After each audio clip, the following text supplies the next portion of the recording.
안녕하세요. KB 골든라이프 일산센터장 안지윤입니다. 우리가 1년 이상 직장을 다니다 퇴직을 하게 되면 우리는 퇴직금을 받는데요. 그 퇴직금은 우리 은퇴 노후의 가장 큰 재원으로 사용을 하여야 하는데 불구하고 많은 분들이 이 퇴직금에 대한 개념을 잘 못 세우시는 경우들이 많습니다.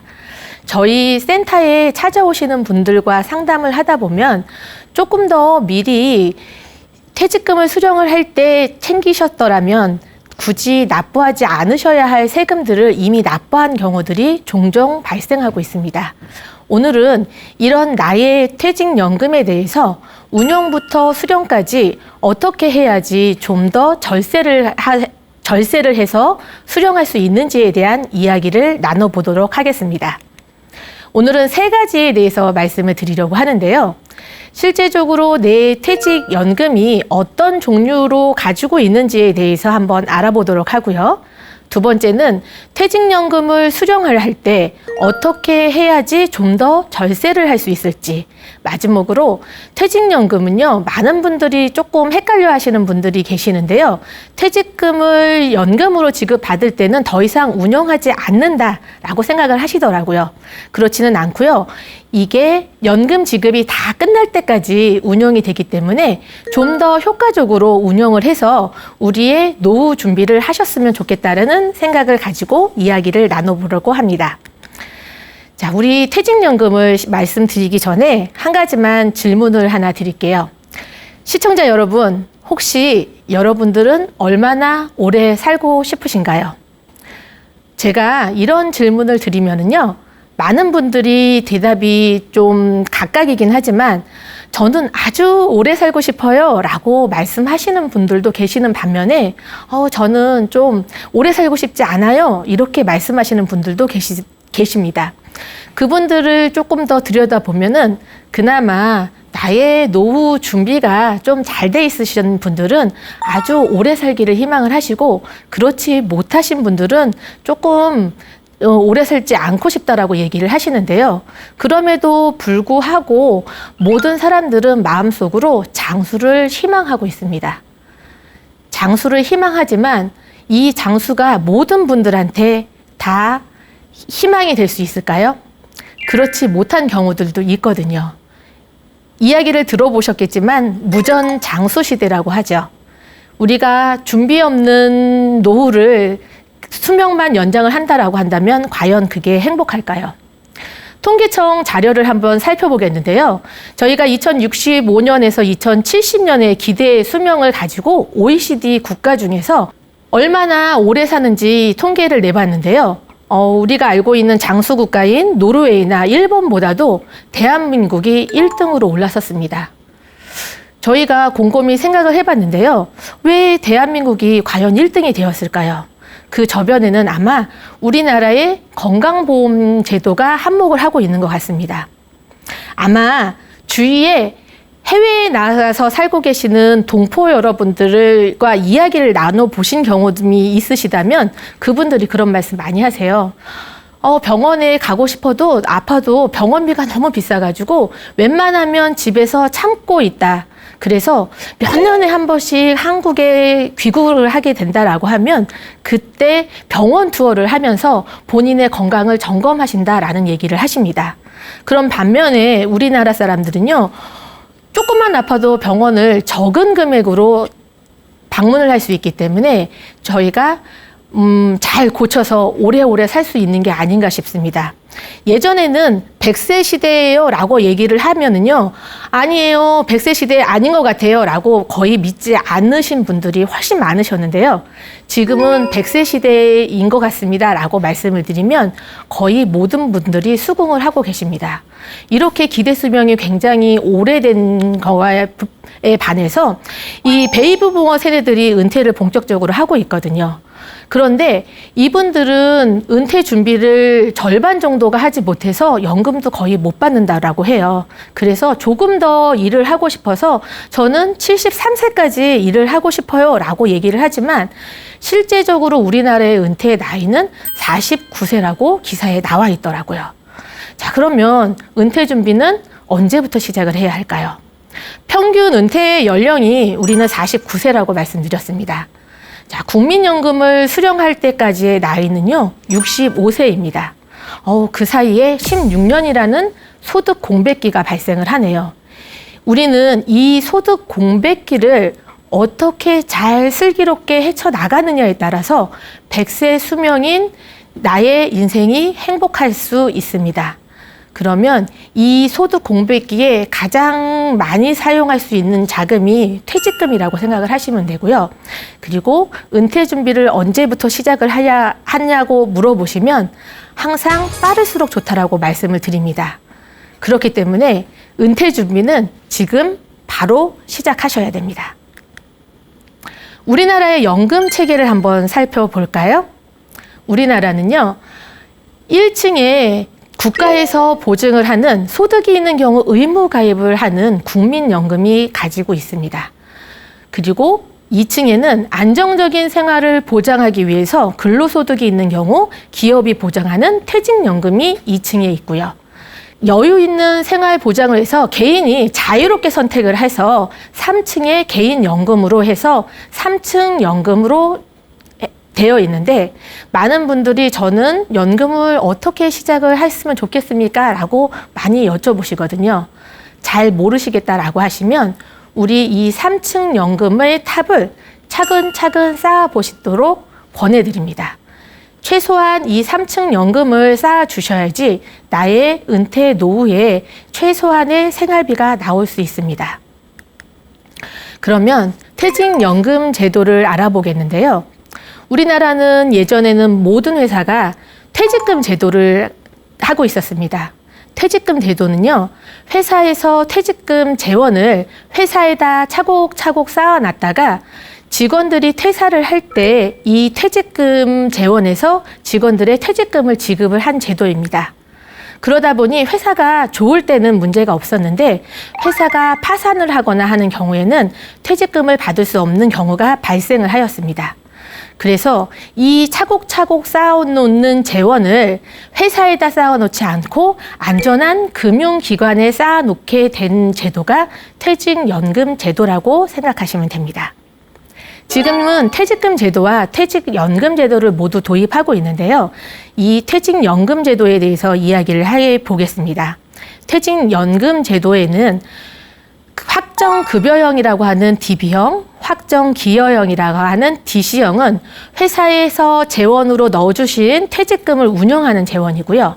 그리고 나중에 퇴직금을 수령을 하거나 본인이 세금을 공제를 하기 위해서 추가적으로 적립할 수 있는 개인형 IRP, 이렇게 세 가지로 나뉩니다.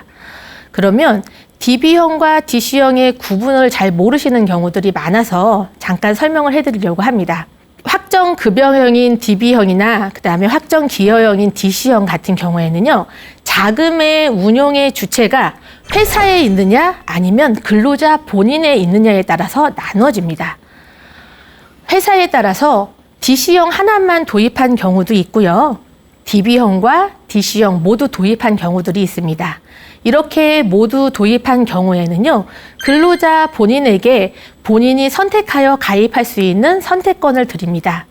그럼 많은 분들이 어떤 게 더 좋아요 하고 문의하시는 경우들이 있습니다.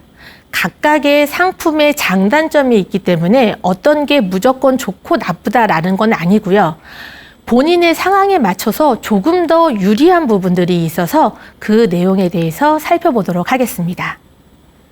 퇴직연금 제도의 DB형은 확정급여형 제도라고 해서 우리의 기존의 퇴직금 제도와 동일합니다. 운용 주체는 회사한테 있는데요. 우리 퇴직금을 산정을 할 때에는요, 퇴직 직전 3개월 평균 임금의 근속 연수를 곱하여 금액이 확정되어 있습니다. 예를 한번 들어볼까요? DB형 가입자가 3년 근무한 다음에 퇴직했다고 했었을 때 1년차 평균 임금 200만 원, 2년차 210만 원, 3년차 220만 원이라고 가정을 했었을 때에는요, 직전 3개월 이전의 금액은 전혀 상관이 없이 직전 3개월인 220만 원에 근속연수 3년을 곱해서 660만 원이 퇴직금으로 정해져 있습니다. 자, DB형이 유리하신 분들은요, 앞으로 승진할 기회도 많고, 그래서 평균 임금이 점점 높아져 간다라고 하시는 분들은 DB형이 훨씬 더 유리하겠죠. 일반 사람들은요, 금액이 바뀌거나 하는 거에 굉장히 마음을 불편해 하거든요. 그래서 DB형 같은 경우에는 금액이 확정되어 있어서 그런 면에서는 조금 더 편안해지신다라고 생각을 합니다. 다음은 확정 기여형인 DC형인데요. 아까 말씀드렸던 것처럼 운용의 주체가 근로자입니다. 회사에서는 정해진 부담금만큼 해마다 직원 명의로 부담금을 납입을 해드리는데요. 이때도 예를 한번 들어보겠습니다. DC형 가입자가 3년 만에 퇴사를 했었을 때 퇴직 금액은 1년 차 200만 원, 2년 차 210만 원, 3년 차 220만 원을 더하면 630만 원이 됩니다. 거기에서 본인이 운용을 얼마나 했느냐에 따라서 운용 수익 알파를 받아가지고 있습니다. 이렇듯이 DC형은요, 본인이 얼마나 운용 수익을 적극적으로 내느냐에 따라서 나의 퇴직금이 달라집니다.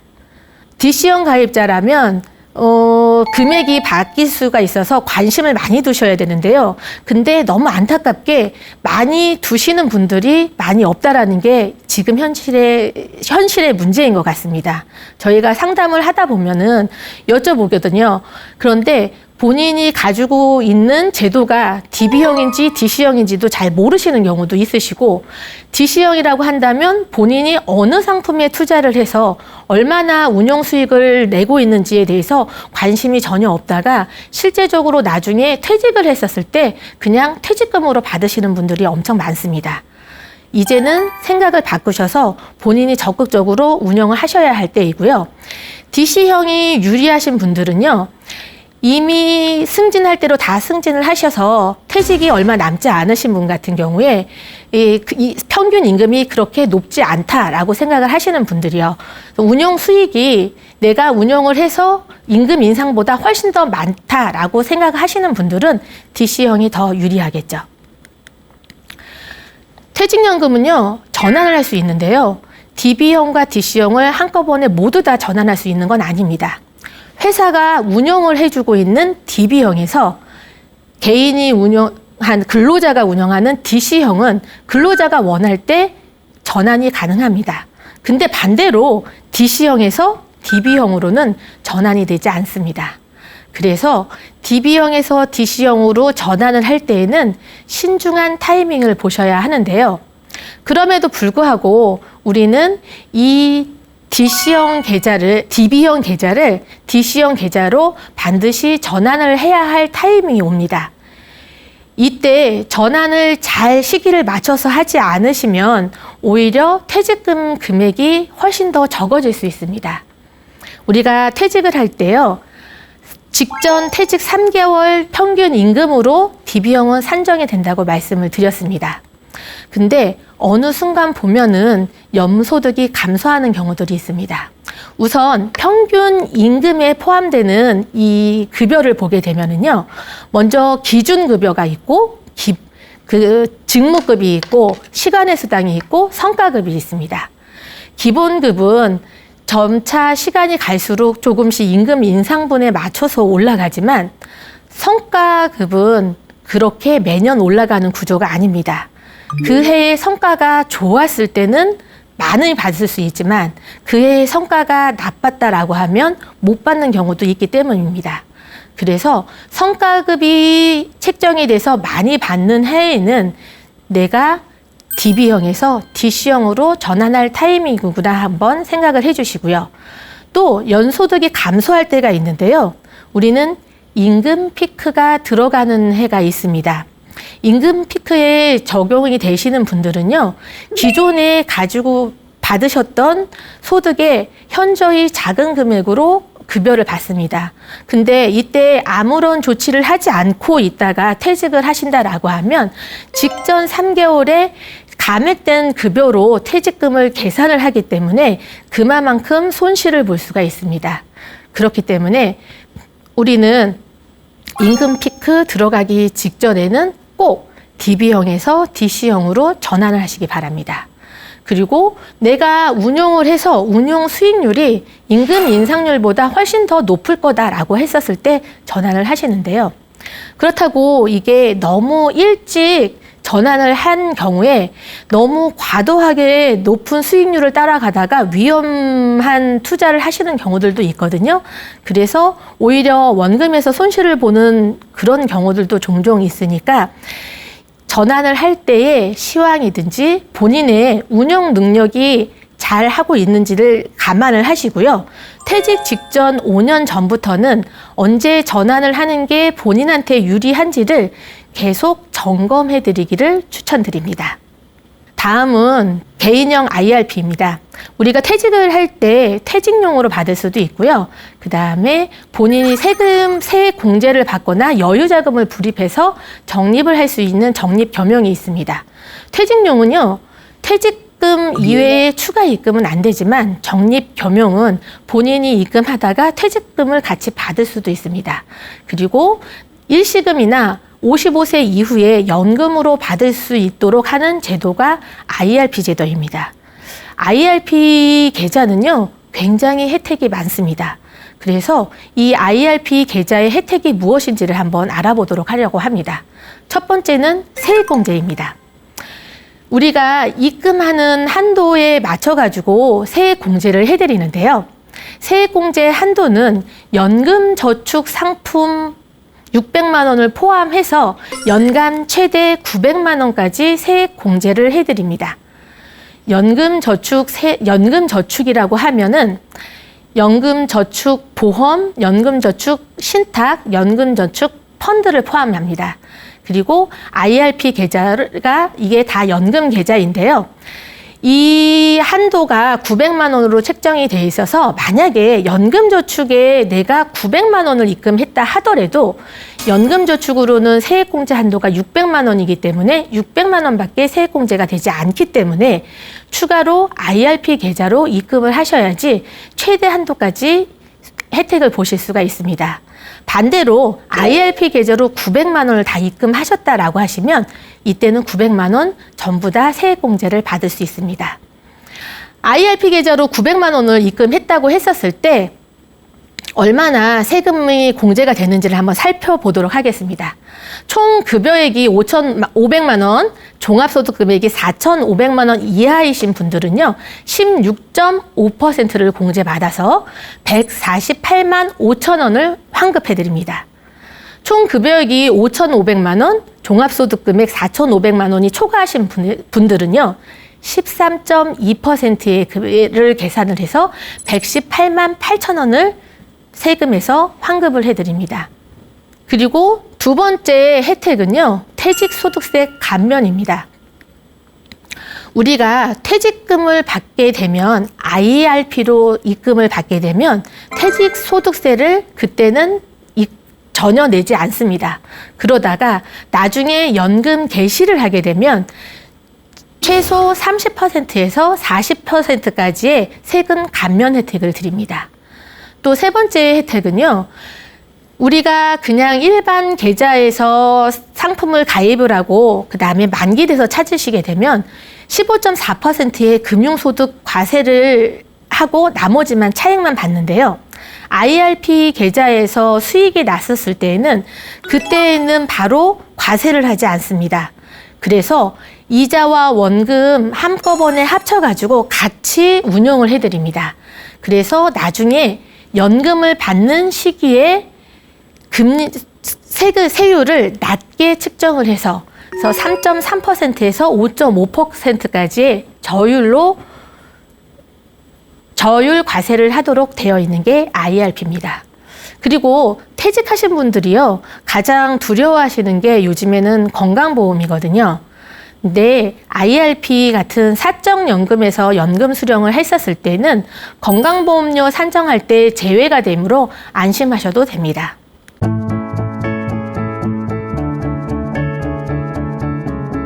지금까지는 퇴직연금의 종류에 대해서 말씀드렸는데요. 그러면 이렇게 운용하신 퇴직연금을 가지고 계시다가 퇴직을 할 때가 있습니다.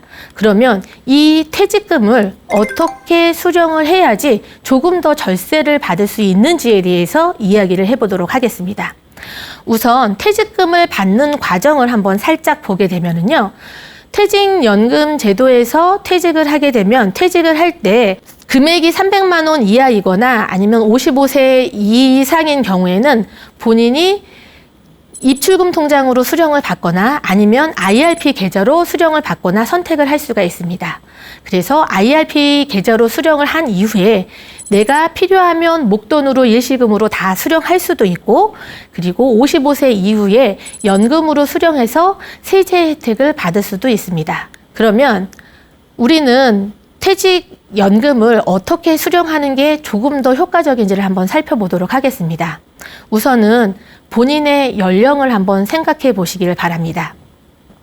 이 연령을 생각하는 거는요. 퇴직연금은 연금 개시를 할 수 있는 나이가 있습니다. 퇴직연금을 가입해서 5년이 경과하고 그리고 본인의 나이가 55세 이상이 되셔야지 연금 개시를 할 수가 있는데요. 무조건 5년이 경과해야 되는 건 아니고 만약에 IRP 계좌로 퇴직급여가 들어온다라고 하면 5년 이전에도 본인의 연령이 55세가 되면 연금 개시를 할 수 있습니다. 그래서 연금 개시를 할 수 있는 나이가 됐는지 안 됐는지를 먼저 확인을 해서 알아보도록 하겠습니다. 먼저 퇴직연금을 받으실 때는요. 기존의 IRP로 받으실 수도 있고요. 그 다음에 다른 금융기관에서 새로 IRP를 만들어서 새로운 IRP도 받을 수도 있고 그 다음에 입출금 통장으로도 받을 수 있습니다. 이게 선택의 몫은 있지만 조금 더 유리한 면이 있으니까 한번 살펴볼게요. 55세 미만이라고 한다라고 하면 금액이 300만 원이 안 된다면 의무적으로 무조건 IRP 계좌로 수령을 하셔야 됩니다. 근데 이때 내가 세액공제를 기존에 받아서 가지고 있는 IRP로 수령할 수도 있고요. 그리고 누가 그러는데 좀 따로 받는 게 좋다고 해요 라고 해서 다른 기관에서 IRP를 새로 만들어서 수령을 하는 경우들도 있습니다. 자, 이때는요. 연금 개시하는 55세 이전에 퇴직금 금액을 중도에 사용하는 사용처가 있는지 여부를 확인해 보시기 바랍니다. 사용처가 반드시 있거나 아니면 사용할 수도 있고 아니면 안 할 수도 있고 잘 모르겠어요 하시는 분들은요. 꼭 기존의 IRP가 아니라 새로운 IRP를 만들어서 수령하시기를 권해드립니다. 그렇지 않다라고 하면 조금 낭패를 보고 찾으셔야 하는 부분들이 있습니다. 왜냐하면 퇴직연금은 연금 개시를 하지 않게 된다라고 하면 내가 원하는 만큼 일부러 인출을 할 수가 없습니다. 그래서 가지고 있는 IRP 계좌를 해지를 하셔야 되는데요. 이때는 기존에 세액공제 받았던 부분도 운용을 하고 계셨을 텐데 그 부분에 대해서 기타 소득세를 환입하셔야 됩니다. 얼마큼 손실을 보는지 한번 살펴보도록 하겠습니다. 자, 총급여액 5,500만 원 이하이셔서 IRP에 900만 원을 입금하셨다고 하시면 세액공제는 16.5%로 148만 5천 원을 세액공제를 받으셨습니다. 그런데 이것을 해약을 하게 되면 기타 소득세 148만 5천 원을 전부 다 환입을 하셔야 됩니다. 또 5,500만 원 초과되신 분들은요. 세액공제를 13.2%를 하셨는데요. 이때 118만 8천 원을 수령하셨습니다. 그럼에도 불구하고 해약을 하게 되면 148만 5천 원을 더 환입을 해야 되기 때문에 29만 7천 원의 금액을 추가로 더 손해를 보셔야 됩니다. 그렇기 때문에 본인이 가지고 계시는 IRP 말고 별도의 IRP를 개설하셔서 새로운 IRP로 받으시는 게 유리하시고요. 모든 분들이 전부 다 새로운 IRP로 받으시는 게 유리한 건 아니고요.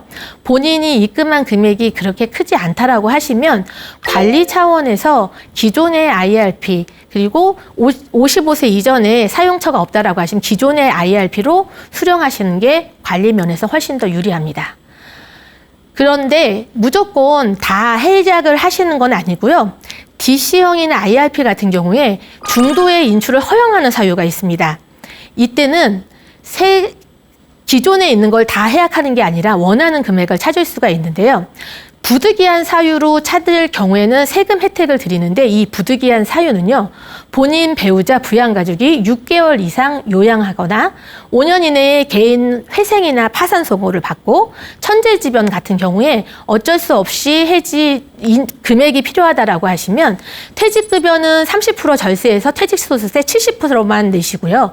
그다음에 세액공제 받은 금액과 수익에 대해서는 5.5%에서 3.3% 저율과세를 합니다.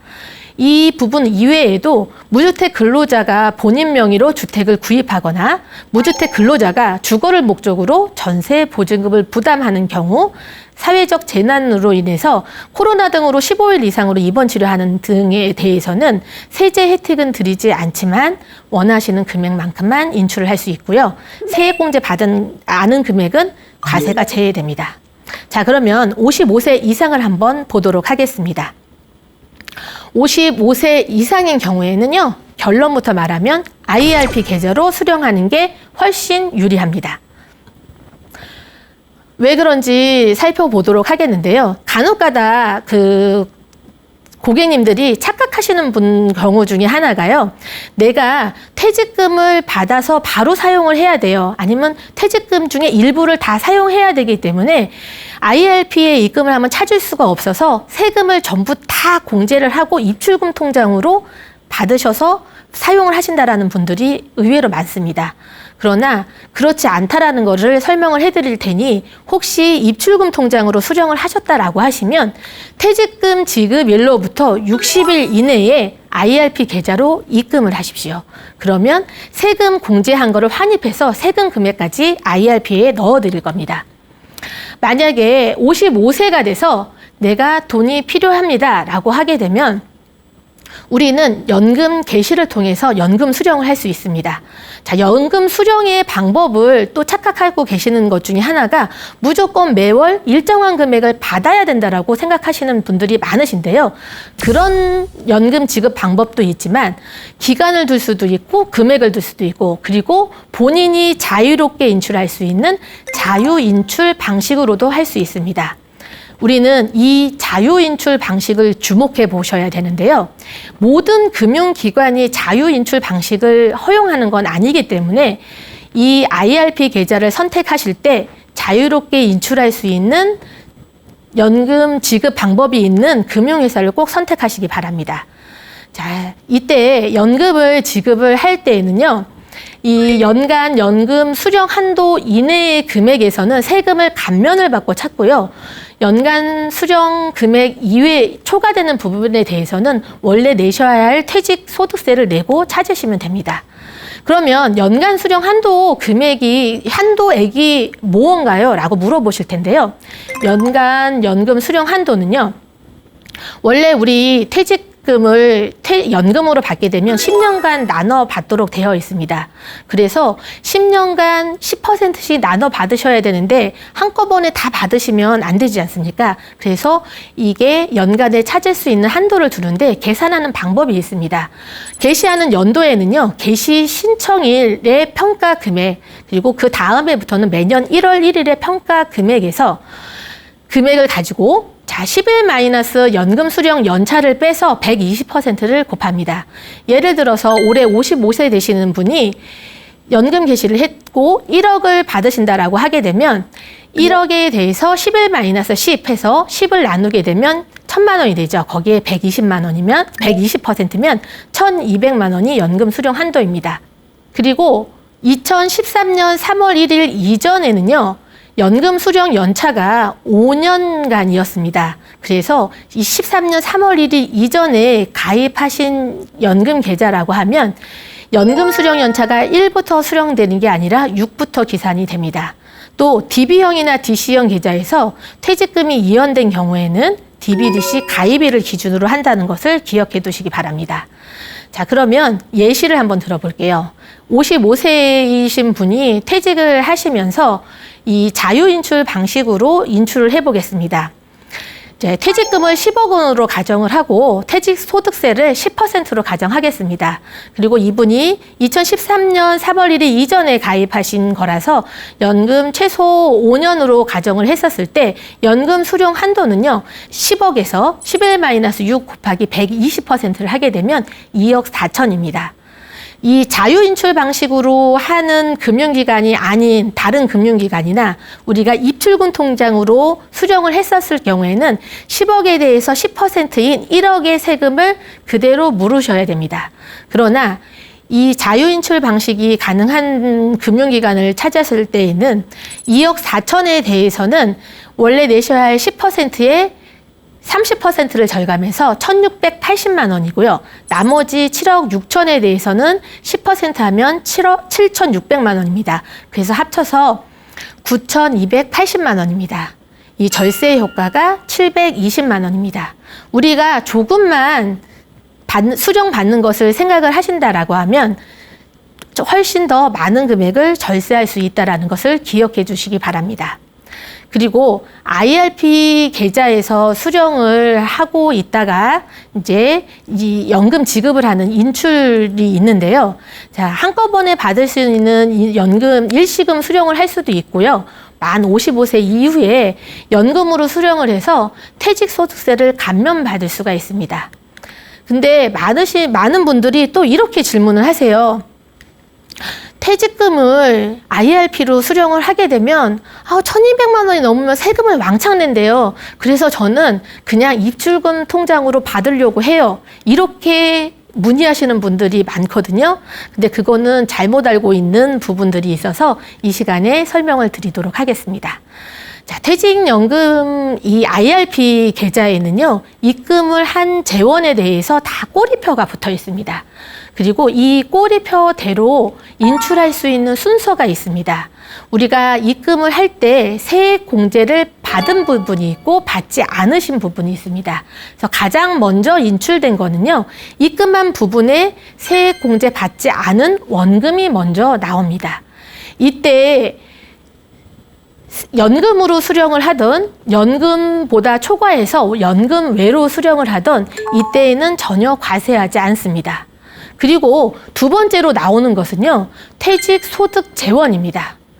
퇴직소득재원을 연금 수령 초과해서 받게 되면 원래 내셔야 할 퇴직소득세 100%를 납부하시면 되고요. 연금 수령 한도 이내에서 연금 지급을 하게 되면 10년 차까지는 30%를 절감을 해서 70%를 내시는 거고 11년 차부터는 40%를 절감을 해서 60%만 부과를 합니다. 그리고 이 세액공제 받지 않은 원금하고 퇴직소득재원에 대해서 연금 수령을 하셨을 때에는 분리과세로 세금이 종결이 됩니다. 그렇기 때문에 퇴직금 받은 금액에 대해서 전혀 신경 쓰지 마시고 IRP로 입금하여 수령을 하시기 바랍니다. 그 다음에 주의하실 점이 이제는 남아있는 게 세액공제 받은 원금하고 운용을 해서 발생한 수익이 남아있을 겁니다.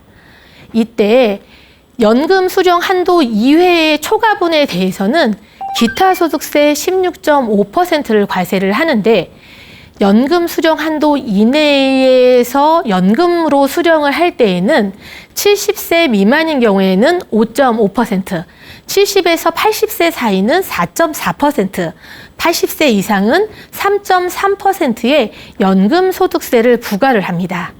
우리가 이 연금 소득세를 부과를 하고 연금 지급을 받는 이 금액이 1년 동안 1,200만 원이 초과된다라고 한다면 이때는 종합과세로 신고를 해서 종합소득세를 내시거나 아니면 다른 소득이 많아서 종합소득세 말고 분리과세로 하시는 게 더 유리하다 하시면 16.5%의 기타 소득세를 선택하실 수가 있습니다.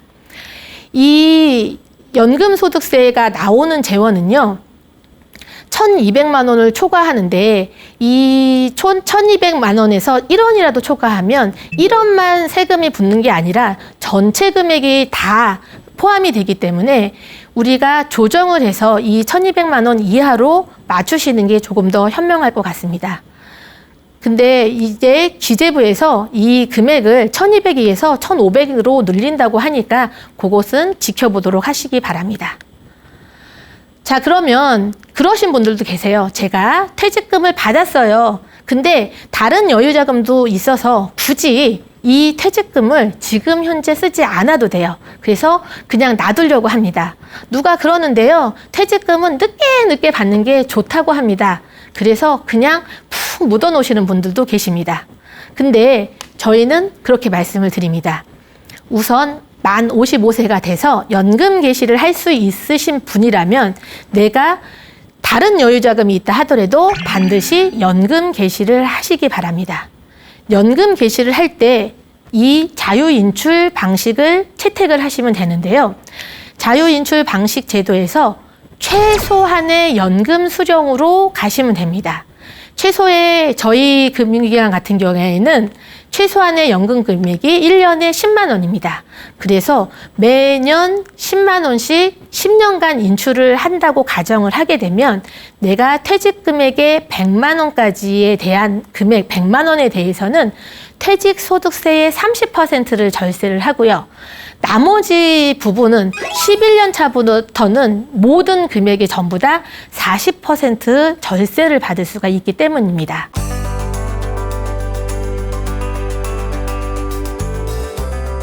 자, 지금까지는 인출하는 방법에 대해서 말씀을 드렸는데요. 이제는 우리가 이 퇴직연금이 얼마나 잘 운용을 해야 되는지를 알아보셨을 겁니다. 그래서 DC형을 가지고 계시거나 IRP를 가지고 계시는 분들은 적극적으로 운용을 하셔야 됩니다. 이 운용을 할 때 세 가지를 좀 기억을 해주셨으면 좋겠는데요. 장기 투자이고 분산 투자이고 주기적으로 점검하라입니다. 먼저 장기 투자는요. 퇴직금은 그렇게 또 잘못 알고 계시는 분들이 계시거든요. 퇴직금을 연금 지급하는 순간 더 이상 운용이 되지 않는다. 이렇게 말씀하시는 분들도 계시거든요. 그래서 IRP 같은 경우에는 가입을 하시고 그다음에 최종적으로 연금을 지급할 때까지 계속 지속적으로 운영되는 상품이고요. 그래서 굉장히 10년에서 30년 이상의 장기적인 투자로 접근을 하셔야 됩니다. 그래서 작은 수익의 차이가 퇴직 후에 큰 연금 수령액에 영향을 미치게 됩니다. 예를 하나 들어볼게요. 매년 400만 원씩 30년간 납입을 하고 수익을 2%로 계산을 했었을 때 이때는 1억 6천만 원이 되고 이것을 20년으로 나눠받는다라고 하면 월 65만 원 정도씩 받습니다. 수익률을 조금 높여보겠습니다. 수익률을 7%로 가정을 했었을 때 이때는 4억 원의 금액이 생기고요. 20년으로 나눠받는다고 했을 때 월 165만 원의 연금 지급을 받으실 수 있습니다. 이렇듯이 우리는 장기적으로 관점에서 꾸준하게 투자를 하셔야 된다는 것을 생각을 하시기 바라고요. 두 번째는 분산 투자입니다. 왜 계란은 한 바구니에 담지 말라는 얘기가 있죠. 그렇듯이 방향성이 다른 자산에 분산 투자를 하시기 바랍니다. 주식이나 채권이나 아니면 대체 투자나 이렇게 방향성이 달라야 혹시 한쪽이 빠진다 하더라도 나머지 부분이 지지해 주셔서 운용 수익률을 지지해 줄 것입니다. 또 지역적으로 분산을 하고 있는데요. 국내뿐만이 아니라 해외적으로도 분산을 하십시오. 그래야지 그 지역적으로 단일 국가의 전쟁이라든지 아니면 금융 위기가 왔었을 때도 여러 나라에 분산을 하셔야지 지지를 할 수 있습니다.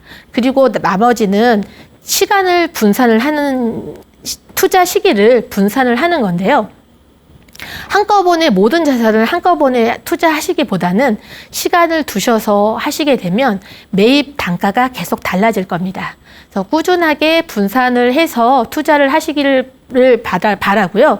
그런 차원에서 우리 투자의 큰 손이라고 하는 국민연금의 포트폴리오를 한번 잠깐 살펴보도록 하겠는데요. 국민연금 같은 경우에 주식하고 그다음에 채권하고 대체 투자를 적절하게 이렇게 분산을 하고 있습니다. 그래서 우리도 이렇게 분산 투자를 하시기를 당부를 드립니다. 그리고 마지막으로는 주기적 점검입니다. 우리가 퇴직연금을 가지고 계신 분들을 보다 보면은 거의 대부분 그대로 방치하는 경우들이 엄청나게 많습니다. 그렇기 때문에 금융기관에서는요, 수익률 안내를 지속적으로 해드립니다. 최소 한 달에 한 번 정도는 저희가 문자를 보내드리고 있는데요.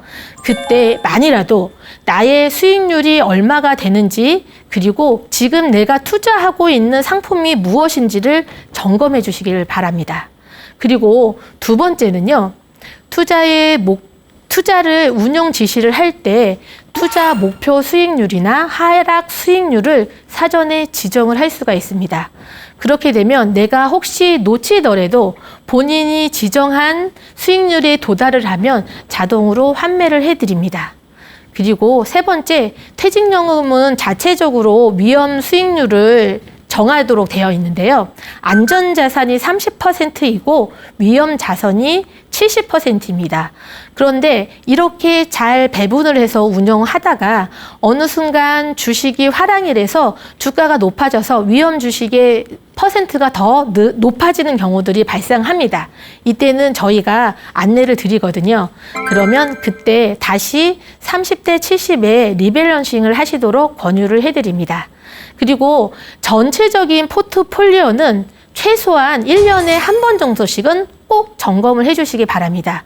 대부분 입사해서 퇴사할 때까지 거의 보지 않는 분들이 엄청 많으시거든요. 내가 적극적으로 투자를 하셔서 수익률이 나셔야지 나의 은퇴 노후의 삶이 훨씬 더 다양해질 수 있습니다. 우리의 은퇴의 준비의 가장 첫 번째는요, 관심이라고 생각을 합니다. 내가 얼마만큼 나의 노후에 대해서 준비를 하고 관심을 갖느냐에 따라서 나의 노후가 행복할 수도 있고 그렇지 않을 수도 있습니다. 오늘 이 시간에는요, 퇴직연금에 대해서 알아보는 시간을 가졌는데요. 지금 현재 퇴직연금을 가지고 계시는 시청자 여러분들이라고 하시면 지금 나의 퇴직연금에 대해서 꼭 점검하는 시간을 가져주셨으면 감사합니다. 이상 마치도록 하겠습니다. 감사합니다.